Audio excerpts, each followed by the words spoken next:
মুআজ্জাজ হাদিরিন,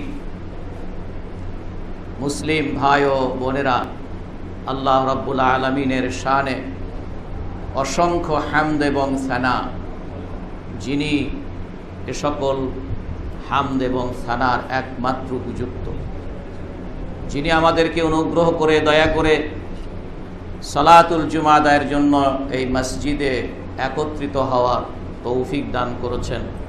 আলহামদুলিল্লাহ। আমরা আল্লাহর কাছে দোয়া করি, আল্লাহ আমাদের এই একত্রিত হওয়াটাকে তুমি কবুল করো এবং এই আমাদের প্রত্যেকেই আমরা যে নেক আমল ভালো কাজ করি এগুলোকে তুমি কবুল এবং মঞ্জুর করো এবং আমরা এখান থেকে যার যার মতো পৃথক হওয়ার আগেই আল্লাহ তুমি আমাদের অতীতের গুনাহগুলো ত্রুটিগুলো ক্ষমা করে দাও, সেগুলোকে তুমি নেকিতে রূপান্তরিত করে দাও। মুআজ্জাজ হাদিরিন, আমরা আজকের খুতবাতে আপনাদের সামনে আমরা গত জুমাতে মুমিন ব্যক্তিদের, মুসলিমদের বা মানুষের প্রকৃত সফলতা কি, সে সম্পর্কে কোরআনে কারিমে আল্লাহ সুবহানাহু ওয়া তাআলা আখিরাতের সফলতাকেই প্রকৃত সফলতা বলেছেন। আখিরাতের সফলতাকেই প্রকৃত সফলতা বলেছেন।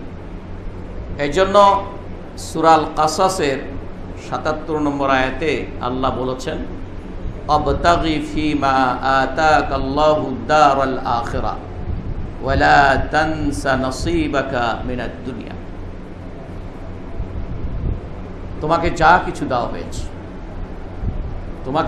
কিছু দেওয়া হয়েছে, যাই দেওয়া হয়েছে সেগুলো দিয়ে, সেগুলোকে কাজে লাগিয়ে তুমি তোমার পরকালের মুক্তির অন্বেষণ করো, তোমার পরকালের মুক্তি চাও, আর দুনিয়াতে তোমার জন্য যে অংশ রয়েছে এটা তুমি নিতে ভুলো না। তাহলে আল্লাহ সুবহানাহু ওয়া তাআলা এই আয়াতে মুসলিমদের জন্য যারা পরকাল বিশ্বাস করেন, আল্লাহর প্রতি যাদের বিশ্বাস আছে, তার দ্বীনের প্রতি যাদের বিশ্বাস আছে, তাদের ফাইনাল ডেস্টিনেশন, তাদের চূড়ান্ত লক্ষ্যটা কি হবে এই কথাটা আল্লাহ বলে দিয়েছে। আবার যেহেতু দুনিয়াতে আমাদেরকে থাকতে হবে, দুনিয়াটাই হচ্ছে পরকালীন সফলতা এবং পরকালীন লক্ষ্যে পৌঁছার জন্য দুনিয়ার এই সময়টাই হচ্ছে কাজের সময়, এটাই হচ্ছে আমলের জায়গা। সেই জন্য দুনিয়াটা নেওয়াটাও আল্লাহ ভুলে যান নাই, বলে এটা নিতে ভুলো না। তোমার যেটা হক আছে সেটা তুমি নাও, তোমার যেটা প্রাপ্তি আছে সেটা তুমি নাও। তবে এই দুনিয়ার পাওনা প্রাপ্তি সেটা কম হোক বেশি হোক, যাই তোমার জন্য আছে এটাকে তুমি ব্যবহার করবে তোমার পরকালীন সফলতার জন্য। এই জন্য আমাদের এই দুনিয়াতে আমরা ভালো স্বাস্থ্য পেয়েছি। সর্বপ্রথম আমরা আল্লাহ আমাদেরকে জ্ঞানী করেই করেছেন, আমাদেরকে পাগল বানাননি। তাহলে সর্বপ্রথম আল্লাহ আমাদেরকে সুস্থ সবল জ্ঞান বোধশক্তি সম্পন্ন করেছেন। তাহলে এটাকে আমার পরকালীন সফলতার জন্য আমার এই জ্ঞান বুদ্ধি এবং বিবেককে কাজে লাগাতে হবে।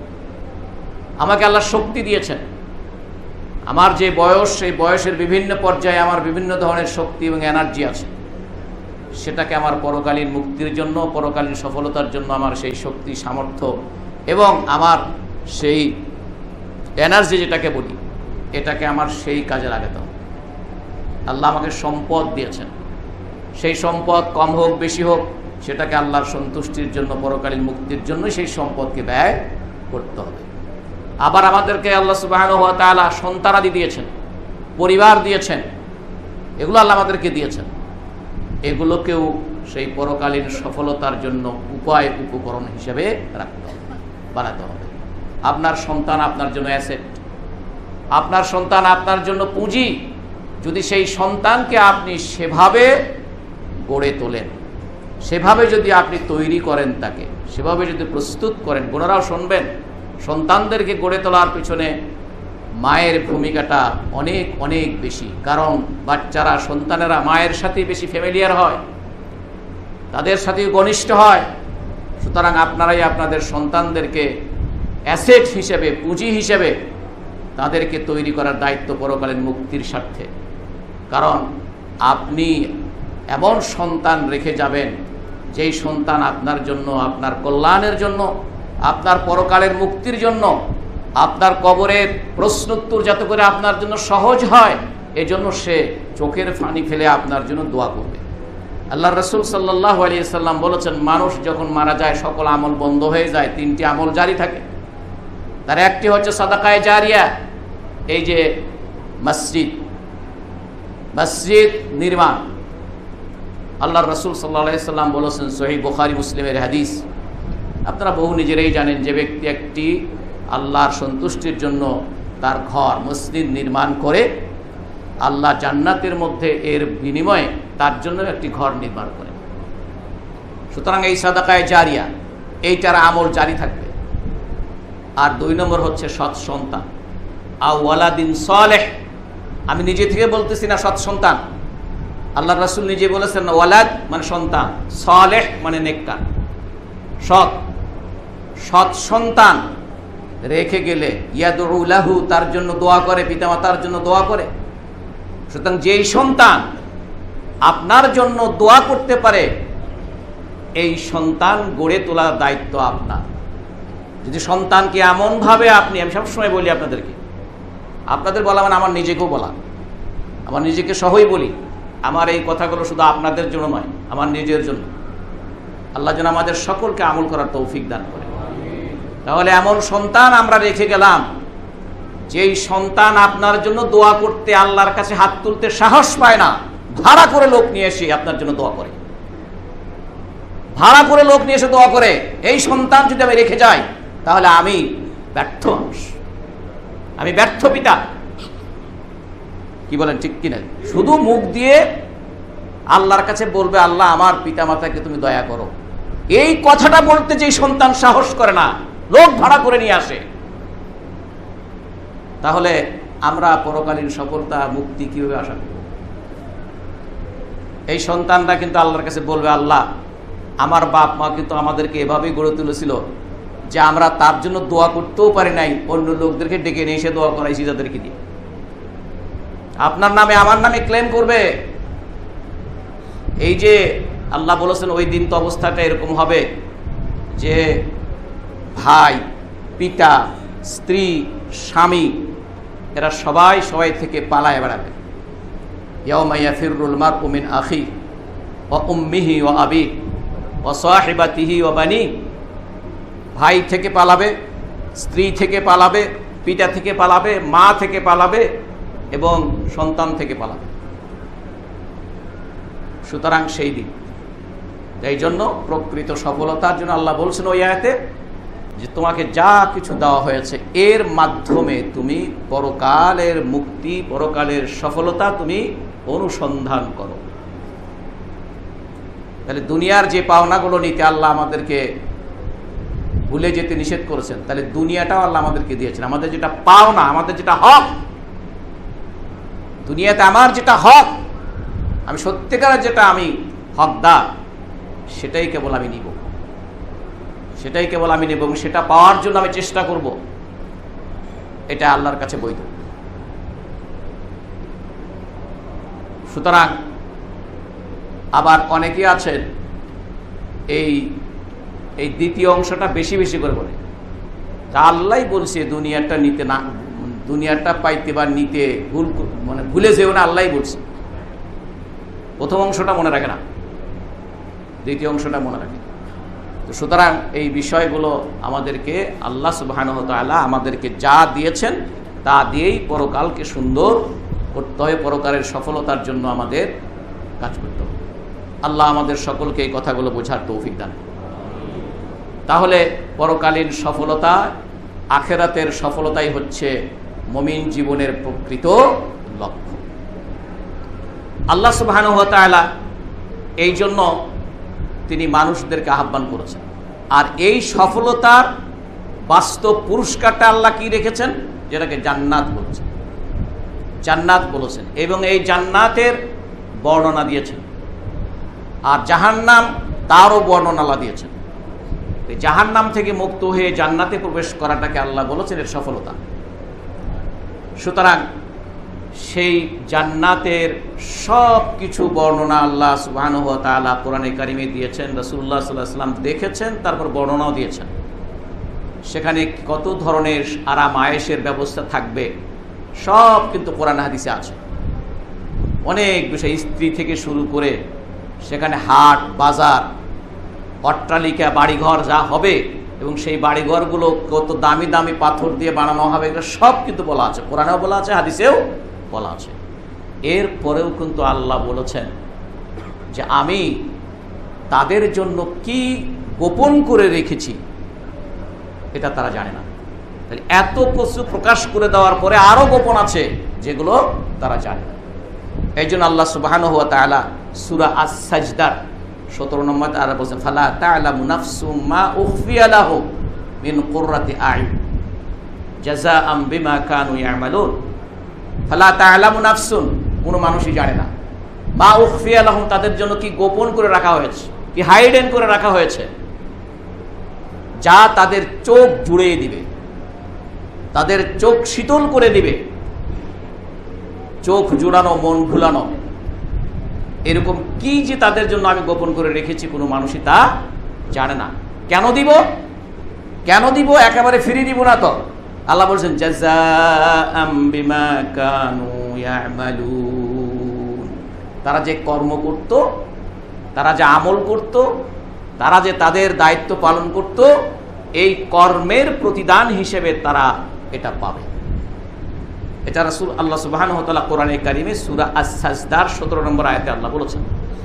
হাদিসে কুদসিতে রাসূলুল্লাহ সাল্লাল্লাহু আলাইহি ওয়াসাল্লাম এটাকে আরো একটু স্পষ্ট করে বলেছেন যে আল্লাহ সুবহানাহু ওয়া তাআলা বলেন, রাসূলুল্লাহ সাল্লাল্লাহু আলাইহি ওয়াসাল্লাম যখন কোনো কথা বলার আগে আল্লাহ বলেছেন, এই মর্মে যে হাদিস, এই হাদিসগুলোকে কি বলা হয়? হাদিসে কুদসি বলা হয়। হাদিসে কুদসি বলা যায়, ক্বালা রাসূলুল্লাহ সাল্লাল্লাহু আলাইহি ওয়াসাল্লাম ক্বালা আল্লাহু তাআলা, আল্লাহর রাসূল বলেছেন যে আল্লাহ বলেছেন। এইগুলোকে হাদিসে কুদসি বলা হয়। রাসূলুল্লাহ সাল্লাল্লাহু আলাইহি ওয়াসাল্লাম বলছেন ক্বালা আল্লাহ, আল্লাহ বলেছেন, মা আ'দাদতু লিইবাদিয়াস সালিহিন, আমার নেককার বান্দাদের জন্য। দেখেন আল্লাহ কিন্তু বলে দিয়েছেন, মানে গুণ বলে দিয়েছেন, আমার বান্দা কারা? যারা সৎকর্মশীল, যারা সৎকর্মশীল, যারা নেককার। আল্লাহর অনুগত বান্দাদেরকে আল্লাহ আমার বান্দা বলেছেন। আল্লাহর অনুগত বান্দাদেরকে আল্লাহ আমার বান্দা বলেছেন। ইয়া আইয়াতুহান নাফসুল মুতমাইন্না ইরজিই ইলা রাব্বিকি রাদিয়াতাম মারদিয়া ফাদখুলি ফি ইবাদি।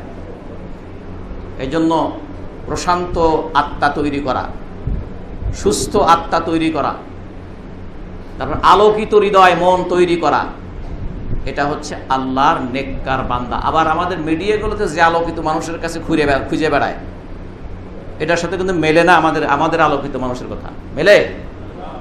হয়তো অনেক ক্ষেত্রে মেলে না।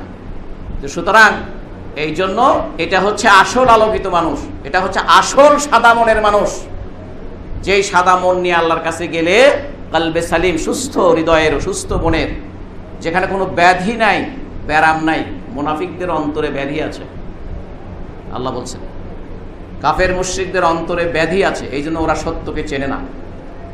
ওরা সেই অন্তর দিয়ে সত্যটাকে বোঝার চেষ্টা করে না। লাহুম কুলুবুন লা ইয়াফকাহুনা বিহা, সূরা আরাফের শেষের দিকে আয়াতগুলো, সূরার শেষের দিকে। লাহুম কুলুবুন লা ইয়াফকাহুনা বিহা, ওদের অন্তর আছে, হৃদয় আছে, মন আছে, কিন্তু তা দিয়ে তারা বোঝে না। সব বোঝে, শুধু আল্লাহটা বোঝে না। সব বোঝে, শুধু আল্লাহটা বোঝে না। ওয়ালাহুম আযানুন লা ইয়াসমাউনা বিহা, তাদের কানও আছে কিন্তু শোনে না তা দিয়ে। ওয়ালাহুম আ'য়ুনুন লা ইবসিরুনা বিহা, চোখ আছে কিন্তু চোখ দিয়ে তা দেখে না। উলাইকা কাল আনআম, এরাই হচ্ছে চতুষ্পদ জন্তু। এখন যে আল্লাহ মানুষদেরকে চতুষ্পদ জন্তু বললেন, এটাকে আমি বললাম না, আল্লাহ বলছে?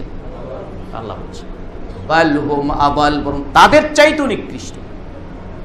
এই গালিটা কে দিল? তাদের চাইতেও নিকৃষ্ট। সুতরাং আল্লাহ সুবহানাহু ওয়া তাআলা বলছেন যে আমার নেককার বান্দাদের জন্য আমি কি তৈরি করেছি, মা লা আইনুন রাআত, কোন চোখ তা দেখে নাই, ওয়ালা উযুনুন সামিআত, কোন কান তা শোনেনি, ওয়ালা খাতারা আলা কলবি বাশার, এবং কোনো মানুষের অন্তর তা কল্পনাও করতে পারে না, কল্পনাতীত যেটাকে বলা হয়, এটা আমি তৈরি করে রেখেছি তাদের জন্য। এই জন্য সেই জায়গাতে সেখানে একবার আপনি চান্স পেয়ে গেলে, আমরা চান্স পেয়ে গেলে ওই যে যেটা পাবো, যে জীবনটা ওখানে পাবো, এই জীবন আর শেষ হবে না। আনতুম তাহরিয়াও, তোমরা সেখানে চিরজীবী হবে। ফালা তামুতুন, মৃত্যুবরণ করবে না। ওয়া আনতুম তাসাহহু ফালা তাসকামু আবাদা, তোমরা যে সুস্থতা নিয়ে সেখানে ঢুকবে আর জিন্দেগিতে তোমাদের আর অসুস্থতা পেয়ে বসবে না। ওয়া আনতানআমু ফালা তাবআসু, তোমরা যে নিয়ামত সেখানে পাবে, যে সুখ ভোগ আরাম আয়েশের যে ব্যবস্থা তোমরা পাবে, ভোগ বিলাসিতার যে সকল উপকরণ সেখানে তোমরা পাবে, এটা থেকে তোমরা কখনো বঞ্চিত হবে না।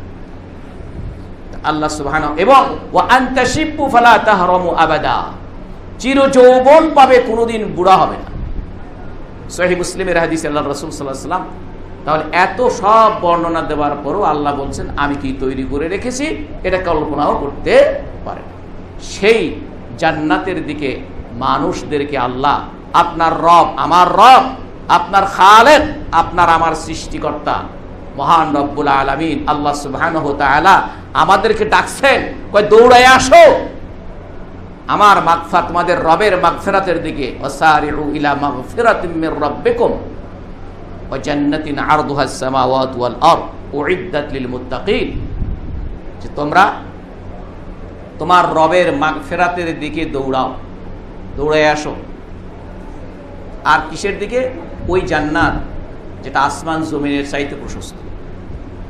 কাদের জন্য তৈরি করা হয়েছে? উইদ্দাত লিল মুত্তাকিন, যারা মুত্তাকি তাদের জন্য তৈরি করা হয়েছে, প্রস্তুত করা হয়েছে। তাহলে আবার এটা হচ্ছে সূরা আল ইমরানের 133 নম্বর আয়াত এবং 135 নম্বর আয়াতে কিছু গুণের কথা বলা আছে। সূরা আল হাদীদের 21 নম্বর আয়াতে একই মিনিংয়ের, একই অর্থের, তবে প্রথম শব্দটি আরেকটি শব্দ আল্লাহ ব্যবহার করেছেন, সেটা হচ্ছে সূরা আল ইমরানে আছে ওয়াসারিউ। এই সারা সিন রা আইন, এই মূল রুটের এই 3 অক্ষর বিশিষ্ট আরবি শব্দটা, এর অর্থ হচ্ছে দ্রুত, দ্রুত। এখান থেকে আসরা ক্রিয়াপদে আসলে সে দ্রুত চলে গেছে, আর সারা আরেকটা ক্রিয়াপদের আরেকটা রূপ, তার মানে প্রতিযোগিতামূলক দৌড়াও,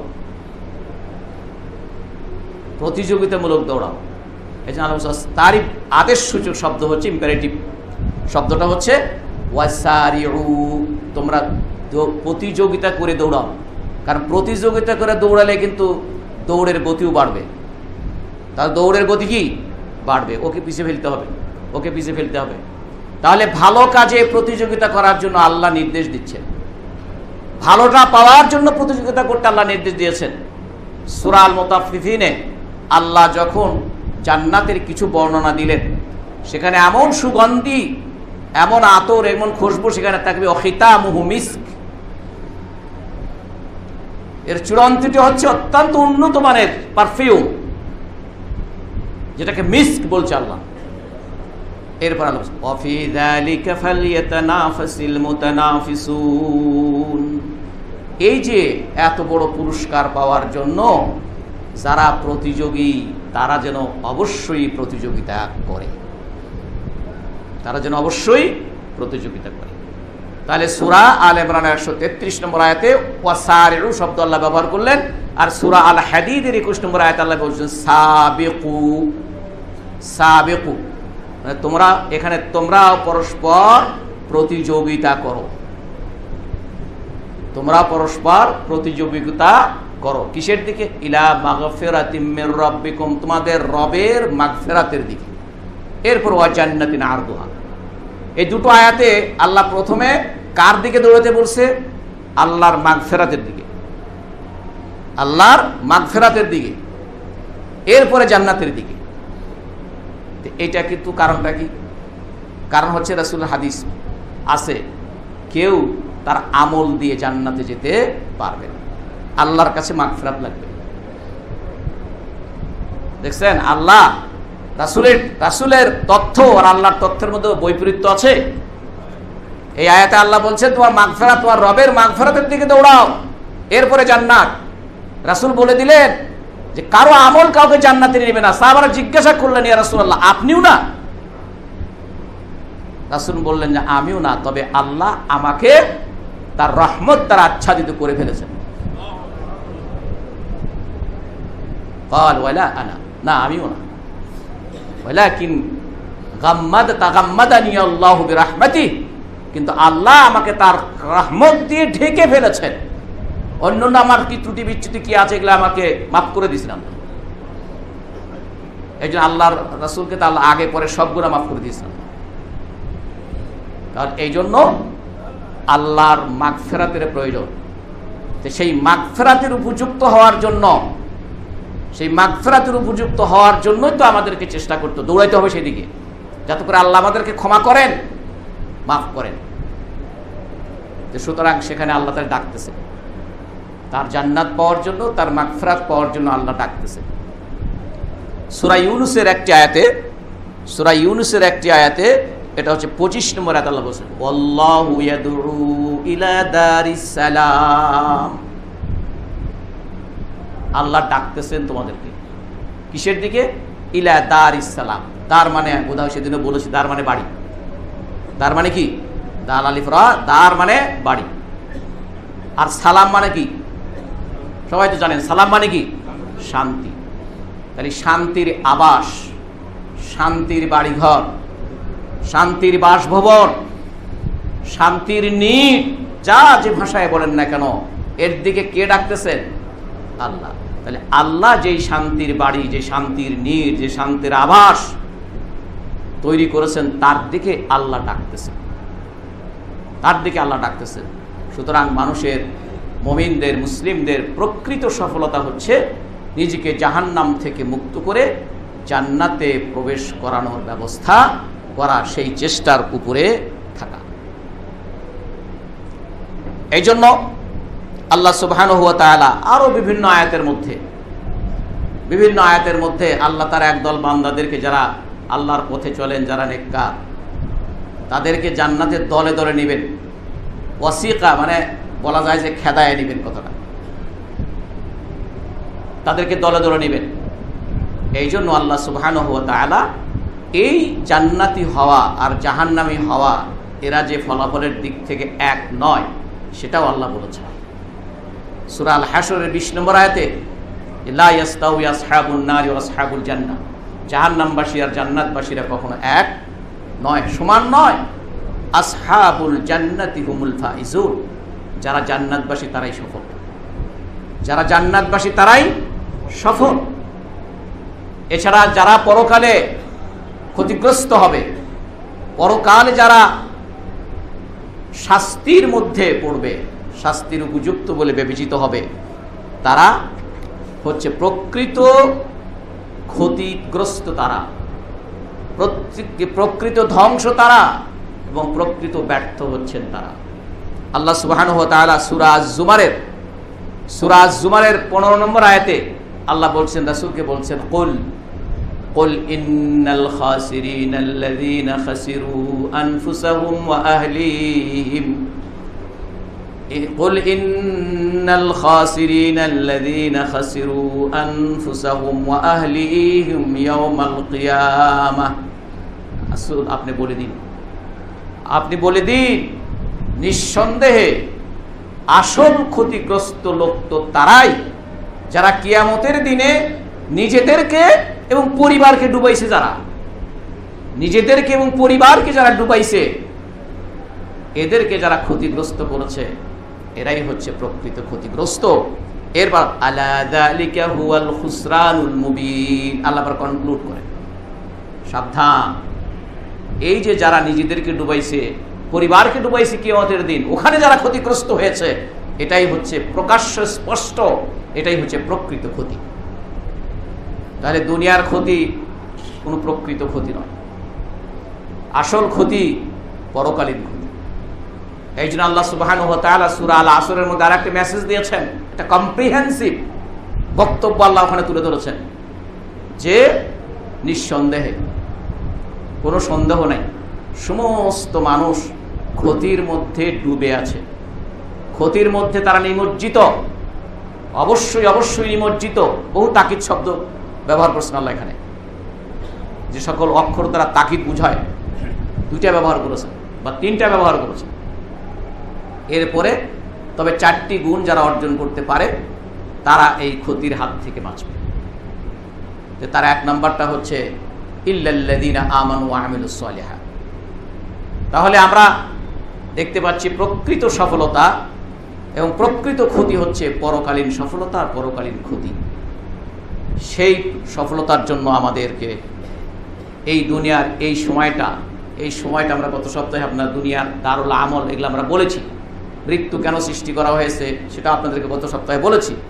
সুতরাং এই যে সফলতার দিকগুলো, এই সফলতা আমরা কিসে পাবো, কার মাধ্যমে পাবো, সেই জিনিসগুলো আমাদেরকে জানা দরকার। প্রিয় ভাইয়ের আমার, আমভাবে একটা উদাহরণ দিই যে আল্লাহ সুবহানাহু ওয়া তাআলার পক্ষ থেকে আল্লাহর দ্বীনের যে সকল হুকুম আকাম বিধিবিধান কোরআন এবং আল্লাহর পক্ষ থেকে ওহীর মাধ্যমে রাসূল সাল্লাল্লাহু আলাইহি ওয়াসাল্লাম যেগুলো জেনেছেন, রাসূলুল্লাহ সাল্লাল্লাহু আলাইহি ওয়াসাল্লাম তৎক্ষণাৎ উইদাউট ডিলে বা এনি ডিলে, কোনো প্রকার দেরি করা ছাড়া, বিলম্ব করা ছাড়া আল্লাহর রাসূল সাল্লাল্লাহু আলাইহি ওয়াসাল্লাম সঙ্গে সঙ্গে তার সাহাবায়ে কেরামদেরকে তিনি সেটাকে কনভে করেছেন, তিনি তাদের কাছে রিলে করেছেন, তিনি তাদের কাছে ডেলিভারি দিয়েছেন, সঙ্গে সঙ্গে দিয়েছেন। আর আল্লাহর রাসূলের জন্য আল্লাহ অনুগ্রহ করে যাদেরকে কোম্পানি তার সাহাবী হওয়ার জন্য আল্লাহ নির্বাচন করেছেন, এটার আল্লাহর বিশেষ চয়েস, বিশেষ নির্বাচন। আল্লাহর নির্বাচনও যেমন রাসূল নবী রাসূলরা হয়, তেমনি করে সেই নবী রাসূলদের সাহাবী হওয়ার জন্য আল্লাহর বিশেষ নির্বাচনই তাদের লাগে। এই জন্য তাদের সম্পর্কে আল্লাহ কি বলছে, যে রাসূল যখন বলে ওরা শুধুমাত্র বলে কি সামি'না ওয়া আতা'না, সামি'না ওয়া আতা'না, শুনলাম মানলাম। শব্দ দুইটা, শুনলাম মানলাম। শুধু শুনতে আর বলতে যেটা কোন শব্দ, সাহাবায়ে কেরামরা আমল করতে তত দেরি হয়নি। সেই জন্য এই যে সফলতার কথা রাসূলের কাছে শুনেছেন, প্রকৃত সফলতা কি? হারাম ইবনে মিলহান রাদিয়াল্লাহু তাআলা আনহু, বলেছি বোধহয় আপনাদেরকে, হারাম ইবনে মিলহান রাদিয়াল্লাহু তাআলা আনহু উনি একটা এলাকায় গেলেন, ওনার সাথে আরো 69 জন আছে। এটা ইসলামের ইতিহাসে এক ট্র্যাজেডি, বীরে মাউনার যে ঘটনা, যেখানে 69 জন আল্লাহর নবীর বিশিষ্ট সাহাবী যারা প্রত্যেকেই কোরআনের হাফেজ ছিলেন এবং রাত ভরে তারা আল্লাহর ইবাদত করতেন, দিনের বেলা কাঠকন্ডা ইত্যাদি করে খুঁজে সেটা বিক্রি করতেন, তা দিয়ে চলতেন। আবার ওই টাকা দিয়ে মসজিদ নববীতে যারা আহলে সুফফা ছিল তাদের জন্য খাবার তৈরি করে নিয়ে আসতেন। এই 70 জন আনসারী সাহাবী, তার মধ্যে হারাম ইবনে মিলহান, যিনি আনাস ইবনে মালিক রাদিয়াল্লাহু তাআলা আনহুর মামা ছিলেন। আনাসের মায়ের নাম হচ্ছে উম্মে সুলাইম। উম্মে সুলাইমকে আল্লাহ রাসূল সাল্লাল্লাহু আলাইহি ওয়াসাল্লাম যথেষ্ট শ্রদ্ধা করতেন। সুতরাং সেই হারাম ইবনে মিলহান তিনি সেই গ্রামে গেলেন, সেই গ্রামের প্রধানের সাথে কথা বলার জন্য, আল্লাহর রাসূলের দাওয়াত পৌঁছাবেন। গ্রামের পাশে তারা 70 জন থাকার জন্য তাঁবু সেখানে অবস্থান নিয়েছে। উনি 2 জন সঙ্গীকে সাথে করে নিয়ে সেই গ্রামের মধ্যে ঢুকলেন। ঠিক যেই বাড়িতে ঢুকবেন, সেই বাড়ির পিছনে বা ফাঁকে ওই 2 জন করে দাঁড় করিয়ে রাখলেন, যে তোমরা এখানে দাঁড়াও, আমি যাব প্রথমে বাড়িতে, যে মাতব্বরের সাথে প্রধানের সাথে কথাবার্তা বলবো, রাসূলের দাওয়াত পৌঁছাবো। তারা যদি পজিটিভলি নেয়, ভালোভাবে নেয়, তাহলে আমি তোমাদেরকে ডাক দিব, তখন এসো। আর যদি আমার কোনো বিপদ ঘটে, তাহলে অন্তত পক্ষে তোমরা তো আশ করতে পারবে, আমার বিপদের কথা তোমরা তোমাদের সাথীদের কাছে পৌঁছিয়ে দেবে। কত বড় ঝুঁকি নিয়ে যাচ্ছে। 2 জন সাথে নিচ্ছে, তাও একেবারে জায়গা মতো যায়, সেখানে তোমরা এখানে থাকো। উনি গেলেন, কথাবার্তা বলছেন। ওই দুষ্ট মাতব্বর সে আরেকজন দুষ্ট লোককে বলছে, আমরা যখন কথাবার্তার মধ্যে মগ্ন হব, তুই তখন তারে বর্ষায় আঘাত করে মেরে ফেলবি, শেষ করে ফেলবি।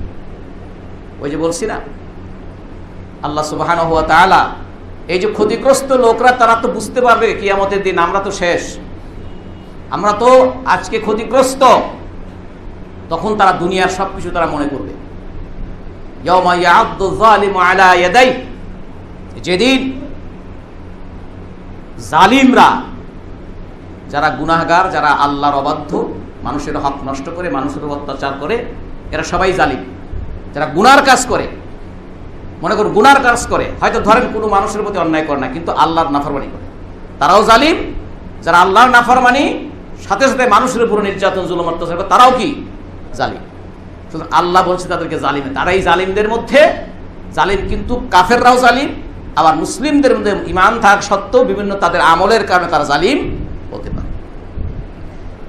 আল্লাহ বলছেন ইয়াউমা ইয়া'আদ্দু যালিমু আলা ইয়াদাইহি, ওই দিনের কথা স্মরণ করো যেদিন জালিম লোকেরা, অত্যাচারীরা, জালিমরা তারা রোগে কি তারা ক্ষোভে, দুঃখে, রাগে তাদের দাঁত দিয়ে আঙ্গুল কাটবে, দাঁত দিয়ে আঙ্গুল কাটবে আর বলবে ইয়াকুলু ইয়া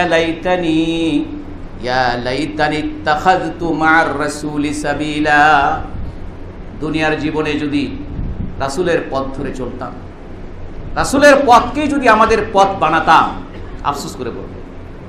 এরপরে আরো বলবে ইয়া ওয়াইলাতা লাইতানি লাম আত্তাখিয ফুলানান খলিলা, আয় আফসোস, ওই দিন যদি অমুকরে বন্ধু না বানাতাম, অমুকরে যদি আমার অভিভাবক না বানাতাম, অমুকরে যদি আমার নেতা না বানাতাম, অমুকরে যদি আমার ভাইজান না বানাতাম, বড় ভাই না বানাতাম। কারণ সে কি করেছে আমাকে, লাকাদ আদাল্লানি আনিয যিকরি বা'দা ইয জাআনি, কারণ সে তো আমারে আল্লাহর দ্বীনে হক আমার সামনে ছিল, সেইখান থেকে আমাকে পথভ্রষ্ট করেছে, সেখান থেকে আমাকে বিপথগামী করেছে। গত জুমাতেও বোধহয় বলেছি আপনাদের এই আয়াতটি, সূরা আল ফুরকানের 27, 28, 29 নম্বর আয়াত। বাড়িতে গিয়ে খুলে পড়ে দেখবেন কথাগুলো আল্লাহ বলছেন। আপনি যেন আমার উপর আল্লাহর রাস্তায় রাগ করেন না। কি ভাইরা, কি বলেন? আমার উপর যেন রাগ করেন না, আল্লাহ বলছেন। সূরা আল ফুরকানের 27, 28, 29 নম্বর আয়াত। বাড়িতে যেয়ে খুলে পড়ে দেখেন। এইভাবে আফসোস করবে সেদিন মানুষ। তাহলে এই দুনিয়ার জীবনে এই আফসোসটা মানুষের ওইখানে যখন স্পষ্ট তার সামনে থাকবে, তার সামনে যখন সব আমলনামা তার সামনে পরিষ্কার হবে, সেদিন তার কাছে এগুলো মনে হবে।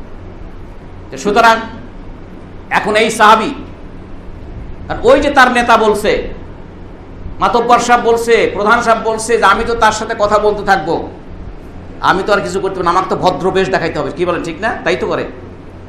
আমি তো ভদ্র ভাষায় তার সাথে কথাবার্তা বলবো, তোরা এই কাণ্ডটা করে দিবি, তোরা অপারেশন করে দিবি। তখন কথাবার্তার মধ্যে যখন মগ্ন আছে, তখন পাশ থেকে সেই দুষ্টু যুবক বর্ষা দিয়ে তার ডান পাজরে এমনভাবে আঘাত করেছে যে বর্ষার ফলকটা ওপাশ দিয়ে বের হয়ে গেছে।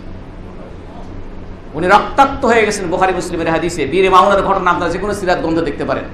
সহিহুল বুখারী কিতাবুল মাগাজিতে বীরে মাউনার এই পরিচ্ছেদ দিয়ে আছে, দেখতে পারেন কি ট্র্যাজেডি ছিল।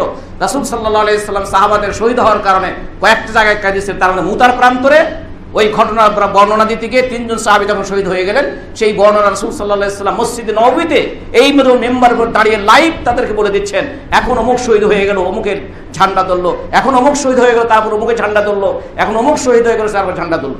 এরপর আল্লাহর তরবারি ঝান্ডা ধরলো, ফতে হয়ে গেল, রোমানদেরকে পরাজিত করে খালেদ সাইফুল্লাহর নেতৃত্বে সেখানে বিজয় আসলো। রাসূল সেদিন কেঁদেছিলেন, ওয়াইনাহু তাযরিফা, রাসূল সাল্লাল্লাহু আলাইহি ওয়াসাল্লাম চোখ থেকে ঝরঝর করে পানি পড়তো। ঠিক এইরকম এই 70 জন সাহাবীকে তিনি পাঠিয়েছিলেন ওই বীরে মাউনা নামক ওই এলাকায়, যেখানকার গোত্রগুলোর নাম ছিল রেয়েল, যাকওয়ান, বানু লাহিয়ান। এই 3টি সম্প্রদায় ওই এলাকার লোকেরা বসবাস করত। সেখানে যখন ওনাকে এভাবে আঘাত করা, উনি রক্তাক্ত, সেই রক্তাক্ত অবস্থায় তিনি বলছেন ফুস্তু, হাত আঙ্গুল উপরের দিকে তুলে, ফুস্তু রাব্বিল কাবা, কাবার রবের কসম, আমি সফল হয়ে গেছি। কি পেয়ে গেছে?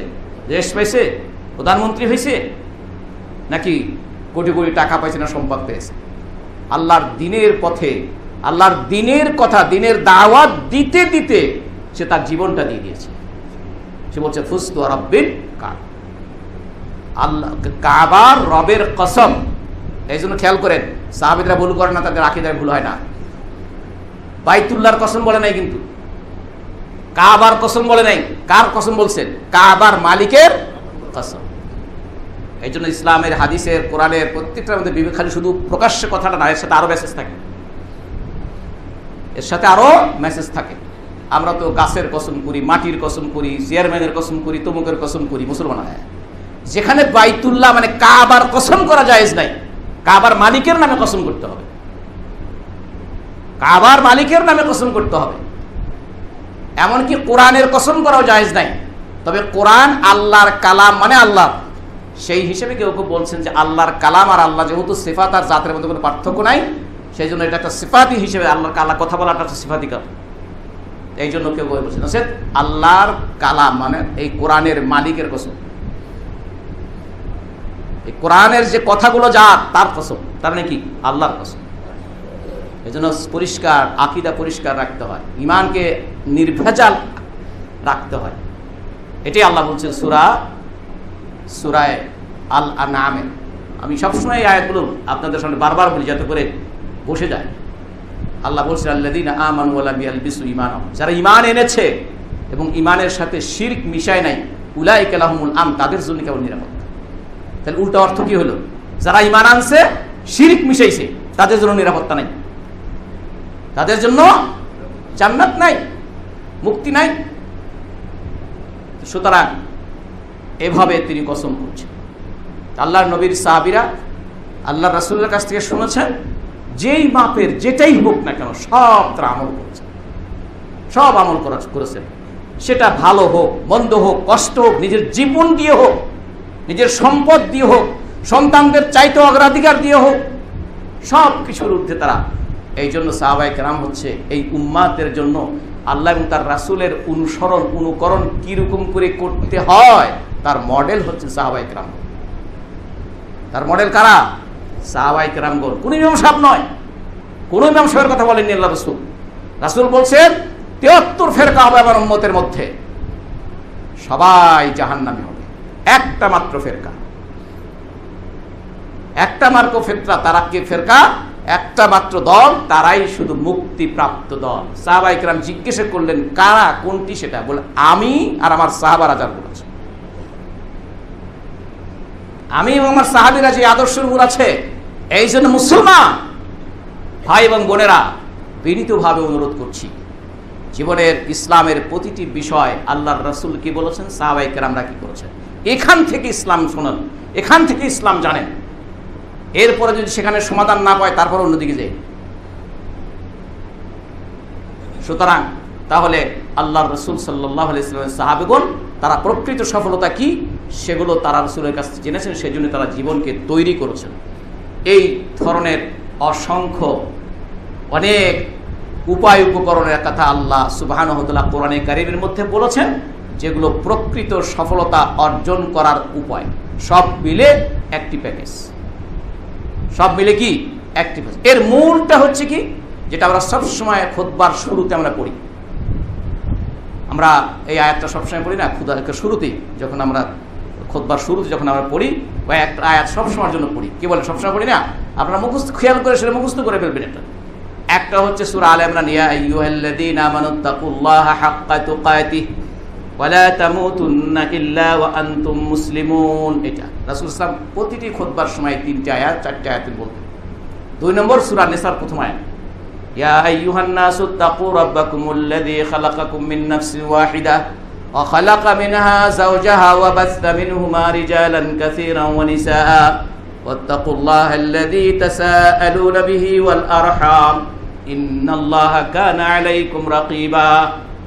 3 নম্বর সূরা আহজাবের 71 নম্বর আয়াত, ইয়া আইয়ুহাল্লাযীনা আমানুত্তাকুল্লাহা ওয়া কুলু কাওলান সাদীদা يصلح لكم أعمالكم ويغفر لكم ذنوبكم ومن يطع الله ورسوله فقد فاز فوزا عظيما। শেষ কি করল আল্লাহ? যারা আল্লাহ এবং তার রাসূলের আনুগত্য করলো তারাই বিশাল সফলতা অর্জন করলো। তাহলে সফলতা অর্জনের 1 নম্বর উপায়টা কি? আল্লাহ এবং আল্লাহর রাসূলের আনুগত্য করা। এটা হলো প্যাকেজ। একেবারে বড় ব্যানার করে লেখা হচ্ছে সফলতা অর্জন হবে যদি আল্লাহ এবং আল্লাহর রাসূলের আনুগত্য হয়। আল্লাহ এবং আল্লাহর রাসূলের আনুগত্য করলেই কি হবে? সফলতা অর্জন করে। এরপর ব্রেকডাউন, এরপরে ব্রেকডাউন। এই জন্য আল্লাহ সুবহানাহু ওয়া তাআলা আল্লাহ এবং তার রাসূলের আনুগত্য করলে সফলতা অর্জনকে বহু আয়াতের মধ্যে আল্লাহ এটা বলে দিয়েছেন। এরপরে ব্রেকডাউন বিভিন্ন আয়াতে আল্লাহ এগুলোর আবার বিস্তারিত 1, 2, 3, 4 ইত্যাদি করে বলেছেন। তার অর্থ হচ্ছে পুরা ইসলামটা মানা, পুরা ইসলামটাকে মানা। আমরা যারা বিশ্বাস করি, বলি যে ইসলাম জীবনের সর্বক্ষেত্রে নয়, তিনি কি নিজের আখেরাতে তাকে হিসেব দিতে হবে এবং এই ইসলাম মানা না মানার উপরে তার সফলতা ব্যর্থতা নির্ভর করছে, তিনি কি এটা বিশ্বাস করেন? যিনি বলেন যে আমার জীবনের সর্বক্ষেত্রে ইসলাম মানা লাগবে না, কোরআন সুন্নাহর বিপরীত তার এই সকল চিন্তা না। এই জন্য সম্মানিত ভাইয়েরা, চিন্তার পরিবর্তন আনতে হবে ইসলাম সম্পর্কে কোরআন এবং সুন্নাহর আলোকে। আমার চিন্তাটাকে কোরআন সুন্নাহর অধীনে নিতে হবে। আমার চিন্তার আলোকে কোরআন সুন্নাহ নয়, কোরআন সুন্নাহর আলোকে আমার চিন্তাকে সাজাতে হবে। আমার চিন্তা, আমার বোধশক্তি, আমার জ্ঞান, আমার অ্যাপ্লাই, আমার সব কিছু কোরআন সুন্নাহর আলোকে আমাকে সাজাতে হবে। তো এই জন্য এরপরে হচ্ছে আমরা যদি এক এক করে আসি, তাহলে আর একটা হচ্ছে ঈমান। 1 নম্বর আর একটা উপায়, তাহলে কি? একটা উপায় হচ্ছে ঈমান বিল্লাহ, 2 নম্বর হচ্ছে আমালুস সালেহ। 1 নম্বর হচ্ছে ঈমান, আল্লাহর প্রতি ঈমান, 2 নম্বর কি? সৎকর্ম। আল্লাহ যেন আমাদের সকলকে কথাগুলো বোঝার তৌফিক দান করুন। বারাকাল্লাহু লানা লাকুম ফিল কোরআনিল আযীম ওয়া নাফা'আনি ওয়া ইয়্যাকুম বিমা ফীহি মিনাল আয়াতি ওয়াদ যিকরিল হাকীম। আকুলু কওলি হাযা ওয়া আস্তাগফিরুল্লাহ লি ওয়া লাকুম ওয়া লিসাইরিল মুমিনিন ফাস্তাগফিরু ইন্নাহু হুয়াল গফুরুর রহিম।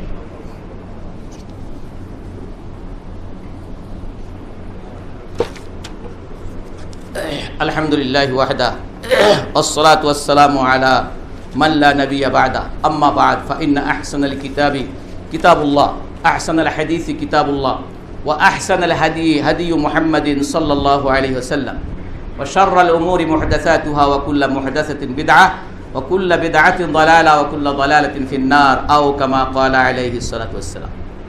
معزز حاضرين, আমরা বলছিলাম যে আল ঈমান বিল্লাহ আর আমল সালেহ, এই দুটো হচ্ছে সফলতা অর্জনের একটি উপায়।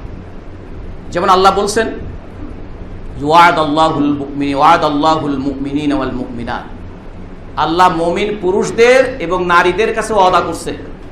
ওয়াদাটা কি করছে? আল্লাহ মুমিনদের কাছে ওয়াদাবদ্ধ। আল্লাহ তিনি প্রতিশ্রুতিবদ্ধ যে তাদেরকে জান্নাত দান করবেন। তাদেরকে আল্লাহ কি করবেন? জান্নাত দান করবেন। যার জান্নাতিন তাজরি মিন তাহতিহাল আনহার, যার তলদেশে বিভিন্ন নদ নদী রয়েছে, খালিদিনা ফিহা, তারা সেখানে স্থায়ীভাবে বসবাস করবেন। ওয়া মাসাকিনা তাইয়্যিবাতান ফি জান্নাতি আদন, এবং সেখানে জান্নাতে আদন নামক জায়গাতে তাদের জন্য সুরম্য অট্টালিকা, মনোমুগ্ধকর, নয়ন জুড়ানো প্রাসাদ, বাড়িঘর তাদের জন্য আল্লাহ তৈরি করে রেখেছেন। আর কি? ওয়ারিদওয়ানুম মিনাল্লাহি আকবার, আর আল্লাহর সন্তুষ্টি সবচেয়ে বড় পুরস্কার। আল্লাহর সন্তুষ্টি লাভ কি? সবচেয়ে বড় পুরস্কার, সবচেয়ে বড়। রিদওয়ানুম মিনাল্লাহি আকবার, আর আল্লাহর সন্তুষ্টি হচ্ছে আরো বড়, সবচেয়ে বড়। এরপর আল্লাহ যালিকা হুয়াল ফাউজুল আযীম, এটাই তো বড় সফলতা। এটাই কি? বড় সফলতা। তাহলে মুমিনদের জন্য তাদের ঈমানটা হচ্ছে সফলতা অর্জনের একটি উপায়। 2 নম্বর আমল সালেহ। আল্লাহ বলছেন যেখানে ঈমানের কথা বলা আছে সেখানে আমল সালেহের কথা বলা আছে। ইন্নাল্লাযীনা আমানু ওয়া আমিলুস সালিহাত লাহুম জান্নাতুন তাজরি মিন তাহতিহাল আনহার যালিকাল ফাউজুল কাবীর। সূরা বুরুজে। নিঃসন্দেহে যারা ঈমান এনেছে এবং সৎকর্ম করেছে তাদের জন্য জান্নাত রয়েছে, যার নিচে রয়েছে নদ নদী প্রবাহমান। এরপর আল্লাহ যালিকাল ফাউজুল কাবীর, এটা বড় সফলতা, এটা বড় সফলতা। এছাড়াও সূরা আলোচনার কথা আপনারা একটু আগে বলতেছিলাম যে 4টি গুণ অর্জনকারী ব্যক্তিরাই কেবল ক্ষতির হাত থেকে বাঁচতে পারবে। তার 1 নম্বরটাই হচ্ছে ঈমান, 2 নম্বরটা হচ্ছে কি? আমলে সালেহ। সুতরাং প্রকৃত সফলতার জন্য ঈমান এবং সৎকর্ম অপরিহার্য, দুটো বড় উপকরণ। আল্লাহ যেন আমাদের সকলকে কথাগুলো বোঝার তৌফিক দান করুন। সম্মানিত ভাইয়েরা আমার, আমরা আপনাদের কাছে সবসময়ের জন্য মসজিদের কথা বলি। গত সপ্তাহে আপনাদেরকে বলেছিলাম আপনারা যে দেন এই শুকরিয়াটা আদায় করার জন্য আল্লাহর কাছে তো দোয়া করি, কিন্তু আপনারা যে আমাদের কথা ইনশাআল্লাহ দোয়া করেন, স্পন্স করেন, আমরা গত সপ্তাহে বলেছি, বিশেষ এই সপ্তাহে আলহামদুলিল্লাহ আমরা প্রায় 4 লাখ টাকার উপরে ভাইয়েরা আমাদেরকে দিয়েছে। আজকে একজন মুসল্লি ভাই, তিনি তা ভাবি সহ এখানে নামাজ পড়েন, 2 লাখ টাকা দিয়ে আসছে আমার হাতে আজকে, এখন মসজিদে ঢোকার আগে। এবং গত কয়েকদিন আগে আরেকজন ভাই, তিনি এই করোনার সময় একটু কম আসেন, আগে কোন আসতেন, তিনি 1 লাখ টাকা দিয়েছেন। এরপরে আরও বিভিন্নভাবে এই সপ্তাহের মধ্যে আমরা প্রায় মাশাআল্লাহ প্রায় 4 লাখ 5 লাখের মতো আমরা পেয়েছি। তো সুতরাং আপনাদের কাছে এই সাধারণভাবে বলি, আপনারা রেসপন্স করেন, আল্লাহর কাছে দোয়া করি প্রাণ খুলে। ভাই, আমি আপনাদের কাছে বলেছি, আমি মানুষের কাছে টাকা চাইতে পারি না। আমার ছোটকাল থেকে অভ্যাস, আমি টাকা চাই, তাই জন্য কোনো সভা সমিতিতে আমাকে কেউ ওই চান্দা তোলার দায়িত্ব দিতে, সেই দায়িত্ব দিতাম না। ফুটবল খেলাতে বলেন, যে কোনো খেলাতে যে সমিতি করে না, সমিতি একজন তো টাকা তোলার জন্য দায়িত্ব নেয়, আমি এই দায়িত্ব কোনোদিন নিতাম না।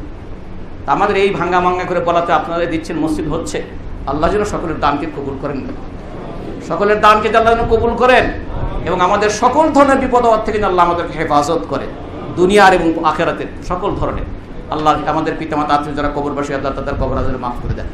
ইবাদাল্লাহ, সাল্লু আলা নবিয়্যিকুম হাইথা আমারাকুম রাব্বুকুম বিস-সালাতি ওয়াস-সালামি আলাইহি ফাকাল ইন্নাল্লাহা ওয়া মালাইকাতাহু ইউসাল্লুনা আলান নবী ইয়া আইয়ুহাল্লাযীনা আমানু সাল্লু আলাইহি ওয়া সাল্লিমু তাসলিমা। আল্লাহুম্মা সাল্লি ওয়া সাল্লিম ওয়া বারিক আলা নবিয়্যিকা মুহাম্মদ ওয়া আলা আলিহি ওয়া সাহবিহি ওয়া সাল্লাম। আরদাল্লাহুম্মা আনিস সাহাবা খুসুসান আবি বকর ওয়া উমর ওয়া উসমান ওয়া আলী وعن بقية أصحاب رسول الله صلى الله عليه وسلم أجمعين وعن التابعين لهم ومن تبعهم بإحسان إلى يوم الدين وعنا معهم برحمتك وكرمك يا أرحم الراحمين. ربنا آتنا في الدنيا حسنة وفي الآخرة حسنة وقنا عذاب النار. ربنا ظلمنا أنفسنا وإن لم تغفر لنا وترحمنا لنكونن من الخاسرين. رب ارحمهما كما ربياني صغيرا. رب ارحمهما كما ربياني صغيرا. ربنا لا تزغ قلوبنا بعد إذ هديتنا وهب لنا من لدنك رحمة إنك أنت الوهاب.